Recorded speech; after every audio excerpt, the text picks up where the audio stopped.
Hi, my name is Jeremy Ellis and I'm the former Marketing Director of TUI UK and Ireland. I'm now an independent marketing and strategy consultant. I've been asked today to give you an overview of the coronavirus and how that's affected the travel industry, looking at the immediate impact of COVID-19, how the travel industry is coping with the change, what the challenges and opportunities ahead are, and the potential future trends, and critically, what do brands need to consider to rebuild their business and critically trust with their consumers. I thought it would be useful to have a look at some of the general travel trends running up to pre-COVID-19. I'm not going to show you any fancy line charts because essentially they grow steadily and then just fall off a cliff as soon as the pandemic hits. Everything came to a standstill. But before that, travel overseas was growing around 2 to 3% every year. And that was driven by a number of factors. Firstly, there's more disposable income, particularly in the over 45s market who have the time and the money to travel. The world is also easier to get around. The low-cost airlines have really opened up many different destinations that you wouldn't have been able to access before. And that's meant that people can go and see places that they've not been able to. And in addition, business has become more international. So brands now are typically more global and therefore people need to travel more to do their work. And obviously the low-cost airlines have made that easier too. Another trend is that people's lives have just become really busy. And I think now people put more importance on downtime and holiday time, that they want to spend quality time with their families. And in addition to that, people are looking for more experiences these days over material things. People tend to own all the things they really need, and typically experiences come very high on the list. I want to go and see the world. I want to do something that's always been on my bucket list. So these things have really driven travel over several years. I think the immediate impact of COVID falls into 4 different areas. I mean, it goes without saying that the travel industry is used to major disruption, but not on this scale. And I think it falls into 4 different areas, the impact. So the first one being financial, the second one being operational, so how do things need to change to cope as people travel. The third one is how people feel about travelling with this pandemic, so what's the customer sentiment like? And the fourth one is travel in the new emerging world, so how is the environment and the world changing as a result of the pandemic? And I'll cover each of these 4 areas in turn. So looking at financial impact, well, the immediate issue has obviously been for cash flow. Travel business are typically cash flow positive, so travel is booked primarily in advance, money's taken, and the cost of it is covered later on. However, with such massive cancellations, there's been a huge demand for customer refunds. And initially, that was completely overlooked. Obviously, businesses want to protect their cash flow model, and therefore those refunds weren't paid straight away. And what's happening now as a result is that obviously businesses are having to cope with effectively processing all of those refunds, and clearly that's having a massive impact on their cash flow and also on their capability to process it because they're just not used to delivering so many refunds. I think as well, businesses are having to cope with the scaling back of their future plans. Clearly the demand isn't going to be there in the short term, and therefore they have to plan accordingly.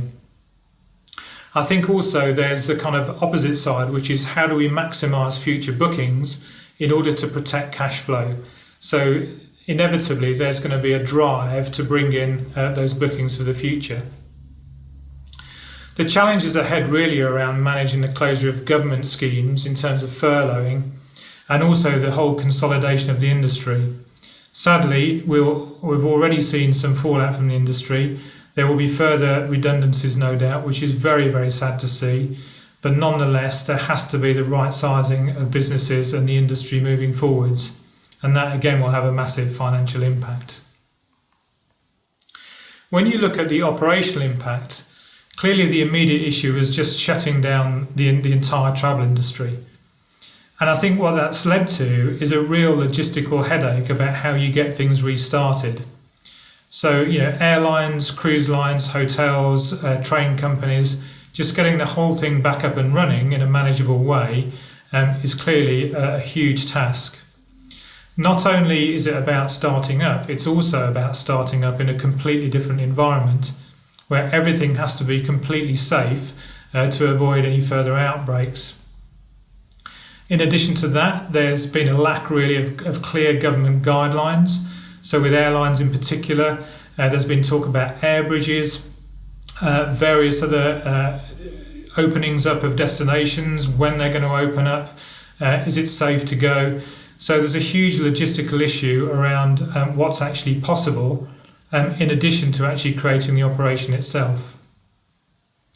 I think some of the challenges ahead from an operational point of view is around making sure that there's flexibility planned into the future programs to cope with any further outbreaks. I also think it's vital, and I'm pleased to see that many businesses are doing this, is providing insurance to cover for COVID-19. Customers just wouldn't travel if that insurance wasn't in place. And I think brands really need to learn from the operational experience as things start to kick back up again, to make sure that as numbers increase, those safety measures can still remain in place. When you look at the impact from a customer point of view, the immediate impact was clear. There was a huge fear of travel. Some of the statistics talked around 2/3 of people wouldn't want to travel on public transport. Same number of people wouldn't want to go to airports or get on a plane. And so obviously there was a big issue around whether people would even travel at all. In addition to that, I think there was an immediate impact on customer confidence. Because of the lack of communications from brands around refunds, consumers just couldn't get hold of anyone in airlines or cruise lines or holiday companies to be able to ask about their refunds. And I think that's really sort of brought down consumer confidence in the short term. What businesses are having to cope with now is really mixed feelings over whether people want to travel or not. And it's really clear that they want that reassurance that it's safe to travel, and that insurance to cover for COVID-19 is vital. I've no doubt, though, in the medium to long term, that demand still remains. The challenges ahead from a customer perspective is making sure that lessons are learned from the refund debacle, and that's not repeated. It's also about reassuring customers that it's safe to travel. And no doubt there's likely to be more demand for shorter haul destinations, and particularly for UK holidays and staycations. And the main challenge ahead, I think, is all about rebuilding trust, getting consumers to believe that your brand cares about them and is safe to travel with. Finally, the effect on the wider world, I think, falls into a couple of areas. Firstly, the experience in the actual destination that you go to is going to have changed, certainly in the short term, where it's all going to be more subject to rigorous controls and health checks. And in the longer term, I think the fact that we now do business in a different way, we're now doing meetings virtually, we're visiting friends and family virtually, no doubt that some travel will decrease as a result, particularly around business travel. And also, I think that people have recognised that without planes in the sky, with less cars travelling around, less planes and less cruise ships, it has had a positive impact on the environment. And I think that message will really stick. And I think brands are going to have to think very carefully about what they do in terms of protecting the environment moving forwards. So thinking about future trends, it's very fair to say that travel is used to major disruption, and so are consumers as a result. There have been terrorism attacks, there have been volcanoes erupting, hurricanes, numerous ways in which travel has been disrupted over the years, but absolutely not on this scale. But consumers are used to it. No doubt demand for travel and these new experiences will remain high. Travel is one of the last things to disappear off customers' lists when money gets tight, and holidays will always remain a high priority. I think it's fair to say, though, that in the future customers are going to be more cautious. They're going to want tighter insurance cover to make sure that if there's any further outbreak, they're covered. I think they're going to have to become accustomed to safety checks and health checks, but I think that will become the norm and they'll be happy with that. And I assume that in the short to mid-term, people will want to travel closer to home, which will be a more positive bias towards short haul and certainly to holidays in the UK. I think it's also fair to say as well that there's been an acceleration in booking online. People now have had to stay at home, they're more used to using technology, and inevitably more bookings will be made via their phones and by their laptops, etc. And that will be a trend moving forwards now as people are more used to it. I think there will be less business travel because people are more used to doing things virtually and working from home. And also, as I mentioned earlier, there's this consciousness of what's happened with the environment. And therefore, people will take that into consideration before actually jumping on a plane for a meeting. So what do brands need to consider moving forwards? Well, I think the biggest job is all about rebuilding trust. It's about reassuring customers in these key uncertain times. And that comes in two forms. The first one is in the delivery. So brands must make sure that when people are travelling with them, all of the right operational elements are in place to make it safe, that there's insurance in place to make people feel confident that they can travel, and if things go wrong, then they're protected. And in addition to that, it's really important that people are reassured that if things go wrong, they can get their money back. So if they're infected by COVID-19 before they travel, they're not going to lose their money. Those things are really critical in any form of travel, I think, to make brands believable and credible and to bring back customers. From a communications point of view, I think now is a huge opportunity actually.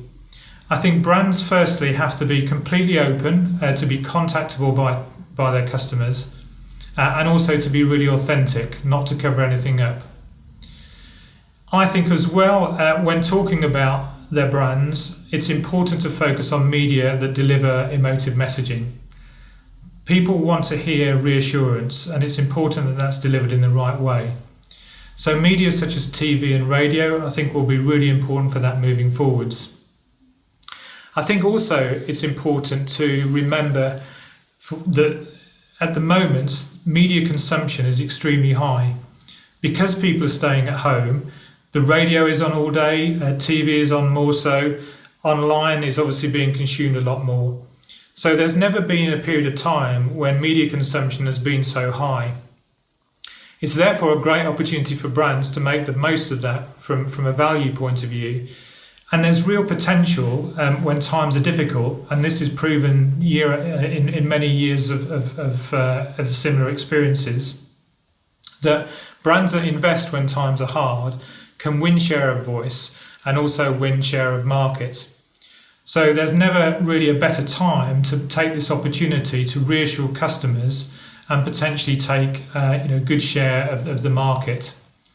And I think when you look at the different media, as I mentioned, TV and radio at the moment, those consumptions are extremely high. And with radio in particular, it's on all day, certainly in my house, and therefore there's an opportunity to talk to people in a much more frequent way with emotive messaging.